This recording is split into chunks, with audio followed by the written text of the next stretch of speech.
All right, today in geometry, we're looking at section 3.2, parallel lines and transversals. So first, let's talk about what are parallel lines. Parallel lines are coplanar lines that do not intersect.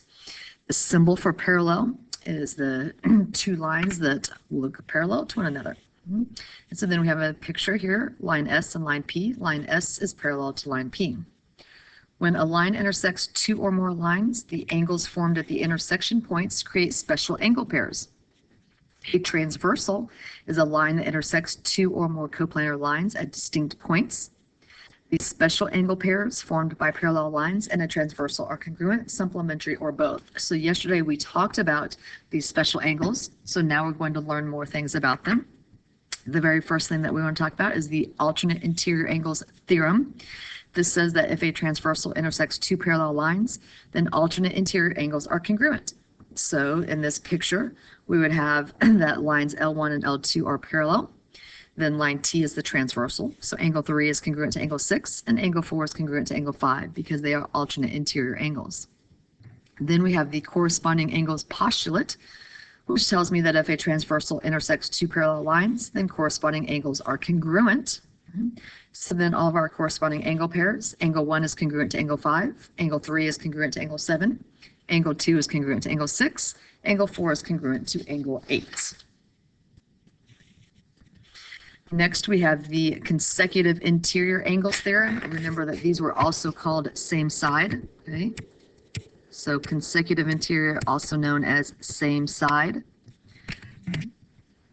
If a transversal intersects two parallel lines, then the same side interior angles are supplementary. Okay? And remember that supplementary means 180 degrees. So again, if my two lines L1 and L2 are parallel, T is the transversal, then my consecutive interior angles are 3 and 5. So the measure of angle 3 plus the measure of angle 5 is equal to 180 degrees. And then on the other side of the transversal, the measure of angle 4 plus the measure of angle 6 is also equal to 180 degrees. And then finally, we have the alternate exterior angles theorem, which tells me that alternate exterior angles are also congruent. So in this picture, we have angles 1 and 8 are congruent to each other because they are alternate exterior, and angle 2 is congruent to angle 7 because they are alternate exterior. All right, so let's look at some examples. So example number 1, identify all the angles that are congruent to the given angle. So they tell me that the measure of angle D is 65 degrees. So everything that is going to be congruent to 65. I can look at my alternate interior, so angle D and F. So angle F is going to be congruent. So the measure of angle F is equal to 65 degrees because it is alternate interior angle. Then we have B. So the measure of angle B is also 65 because it is a vertical angle. So our vertical angle theorem. Then we need to talk about corresponding. So angle D sits below the line and to the left of the transversal. So then the measure of angle H is also 65 degrees by corresponding. Okay. All right, so then let's go to B. Measure of angle G is 125, so they give me this angle down here. They want to know what are all the other angles that are congruent to that are also 125. Alternate exterior, because G is an exterior angle, so the alternate exterior would be measure of angle A is 125 degrees. Alternate exterior. Measure of angle E is also 125 degrees by the vertical angle. And then corresponding, so G sits to the right of the transversal below a line. So measure of angle C is also 125 degrees because it is also corresponding. Okay. Example number 2, identify all the angles that are supplementary to the given angle. So A, measure of angle A is 115 degrees. So let's see, angle A and angle B, they make up a straight line together. So angle B is supplementary. Angle A and D make up a straight line together. So angle B is also supplementary. But then we would also need to look at the angles that would be congruent to B and D. So A is corresponding with E. So if A and E are the same, then H and A are also going to be supplementary. Sorry, I just realized that I wrote one of these. Sorry. I wrote B twice instead of a B and a D. So let's fix that. So we have angle B, angle D, and angle H. And so then H and F are vertical angles, so angle F would also be supplementary. So we've got 4 angles there that are supplementary to A. All right, so now let's go to the second one. Measure of angle F is 75 degrees. So what would be supplementary to that? So E and F make up a straight line, so angle E. F and G make up a straight line, so angle G. Now let's look at corresponding. So this angle B would also be 75 degrees. So then angle A and angle C would also be supplementary to angle F. Example number 3, find the value of X. So first I have to figure out what kind of angles are these that they give to me. So they give me this one and this one. They're interior and they're on opposite sides of the transversal. So they are alternate exterior, which means that they are congruent. So I set them equal to each other. So 2x minus 15 equals 75. We're going to solve for x, so add 15 to both sides. So I get 2x is equal to 90. Divide by 2, x is 45. On B, they tell me that S and P are parallel. So T is the transversal. So I have this angle and this angle. I know that one's inside and one's outside, so I don't have any kind of alternate interior, alternate exterior, anything like that. They're not corresponding. But I can see that by vertical angles, okay, 3x plus 10 would be the same thing right here. This would also be 3x plus 10 by vertical angles. And now the two of them are consecutive interior, which would mean that they are supplementary. So my equation, they would add together to equal 180. So 3x plus 10 plus 80 equals 180. Combine like terms, so I have 3x plus 90 equals 180. Subtract 90, so I get 3x equals 90, and finally divide by 3, x is equal to 30. So sometimes they might not be anything the way that they give them to me, but I can use the knowledge that I have about all these different angles, and I can move them to make them something special. All right, so now we're going to talk about how to determine if lines are parallel.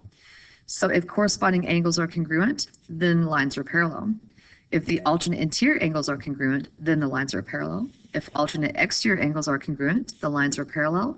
If consecutive interior angles are supplementary, then the lines are parallel. So up to this point, they were telling me that the lines were parallel. So now we can go the reverse direction. If I know that I have alternate interior angles and they're congruent, then I know that the lines are parallel. So we're going to look at this picture. We're going to name the type of angles and the transversal, okay, and then which lines are parallel. So if angle 1 is congruent to angle 5. So first, what type of angles are they? So those would be corresponding because they are both to the left and on top. So they are corresponding. The transversal is line A. The lines that are parallel together then are in parallel to M. All right, let's go to angle 7 congruent to 13, angle 7 congruent to angle 13. Those are alternate interior along transversal M. So then that means that A is parallel to B. The next one, angle 9 is congruent to angle 15. These are alternate exterior. The transversal is B. So N is parallel to M.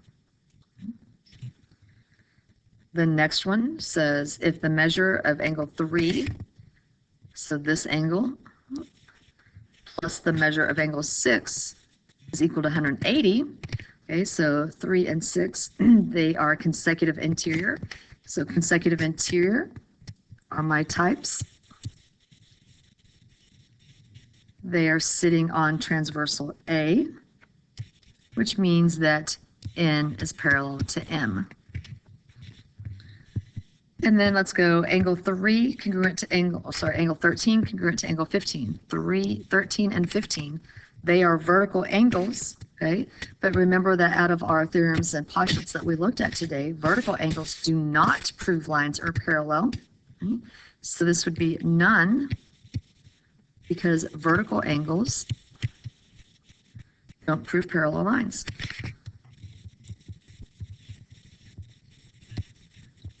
We know that vertical angles are congruent, but just because they are congruent does not mean that we have parallel lines, okay? So watch for that. All right, let's go to the back. They're going to give us all of these pictures. They're going to give us information, and they want us to solve for x. So given that line AB is parallel to line CD, solve for x. So these two angles then would be consecutive interior. I know that consecutive interior are supplementary. So 8x plus 42 plus 3x plus 50 equals 180 degrees. Let's combine like terms. So 8x plus 3x gets me 11x. 42 plus 50 gets me 92 equals 180. Move our 92 over, so I get 11x equals 88. And finally divide, x is equal to 8. The second one, again, I have that AB is parallel to CD, and we can note that with the little arrows on the lines. Remember, we talked about that yesterday. Again, we have consecutive interior, which means that they are supplementary. So 3x minus 14 plus 4x plus 19 equals 180. Combine like terms, so I get 7x. Negative 14 and a positive 19 gets me plus 5 equals 180. Subtract 5, so we get 7x equals 175. Divide by 7, x is equal to 25. Notice that there are no degree signs on these because x itself is not the angle. All right, the next one, given that line MN is parallel to line XY, so MN parallel to XY. So then I have an angle that sits on the top and on the top. So these are corresponding. They are sitting in the same spot. They are congruent to each other. So 8x minus 8 equals 5x plus 10. I'm going to move my 5x over. So then I get 3x minus 8 equals 10. Add 8. 3x equals 18.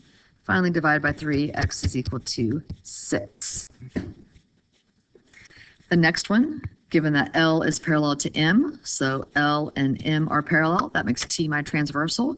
So these two angles are alternate interior. Alternate interior are congruent, so 6x minus 34 equals 4x plus 14. I'm going to move my 4x over, so then I get 2x minus 34 equals 14. Add 34 to both sides, so I get 2x equals 48, and divide, x is equal to 24. Down here at the bottom, given that line A is parallel to B, so A parallel to B, I have this angle and this angle. They are alternate exterior. Again, I know that alternate exterior are congruent, so I set them equal to each other. So 30x plus 25 equals 18x plus 61. Get all of my x's on the same side, so subtract 18x over, and I get 12x plus 25 equals 61. Subtract 25, so I get 12x equals 36. Divide by 12, x is equal to 3. All right, the last picture. Given that C is parallel to D, so C and D are parallel. So then T is my transversal. So I have an angle on the outside and an angle on the inside, okay? I don't know anything about the ones on the outside and the inside right now. They're nothing special. But remember, this is where we talked about that we could move one and make them something special. So by vertical angles, I know that this angle right here is also 3x plus 44. So by vertical angles, I now have consecutive interior. consecutive interior unknown or supplementary. So now I can say 3x plus 44 plus 4x plus 45 is equal to 180 degrees. Add like terms, so I get 7x plus 89 equals 180. Move my 89 over, so I get 7x equals 91. Divide by 7, x is equal to 13. So just remember that you can use all the properties that you know about vertical angles and things that are congruent to move the angles and then create one of your special pairs. So that is section 3.2 for geometry. Your homework will cover exactly what we just did.